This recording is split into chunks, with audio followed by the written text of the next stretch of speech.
My name is Daniel Hayes. I'm the head of Cybersecurity at Brennan IT. That's a role that covers both our internal cybersecurity posture and approach, and also how we deliver services to customers, both existing services and a range of dedicated cybersecurity ones. We still see the most common mistake people making where they are accidentally giving away their credentials. That's their usernames and passwords to business systems. Typically that's in response to some sort of phishing attempt or some malware which may be tricking the user into divulging that information.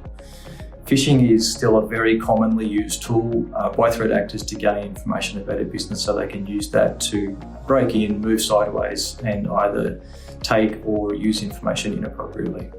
For most businesses, the biggest threat is still just very opportunistic threat actors who are looking for a weakness in a business.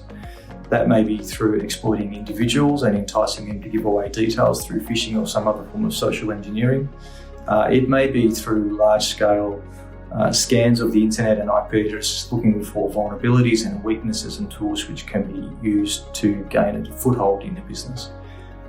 For organisations that hold sensitive data, such as financial institutions or perhaps healthcare providers, these are sometimes subject to more advanced attacks because the payoff may be more attractive, but these are fortunately the exception for most Australian businesses.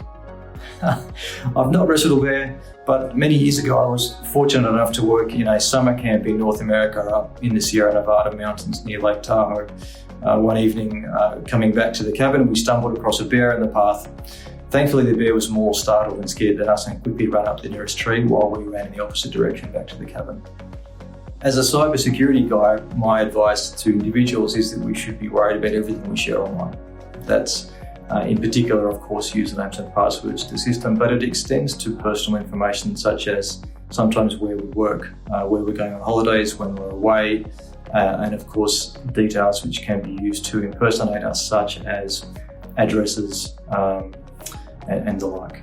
MFA or multi-factor authentication is in most instances still very difficult to hack, which is why it's a very commonly recommended control to prevent breach as a result of credential exposure.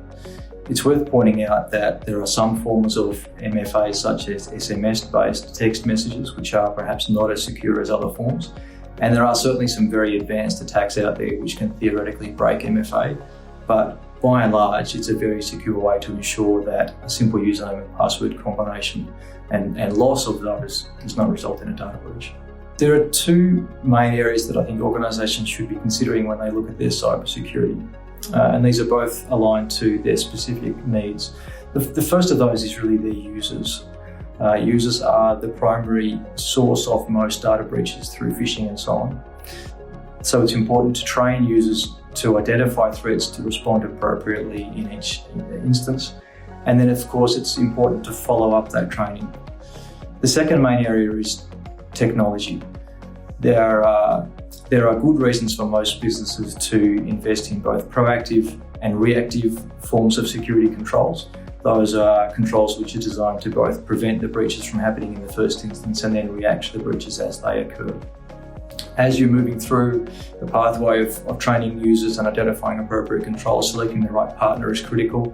So a good security partner would have an understanding of your business and your particular industry, would have a good understanding of the size of your organisation and your particular requirements.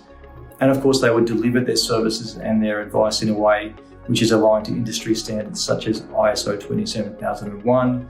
The Australian Signals Director at Essential 8 is a really good example, and there are other ones which may be appropriate to certain industries.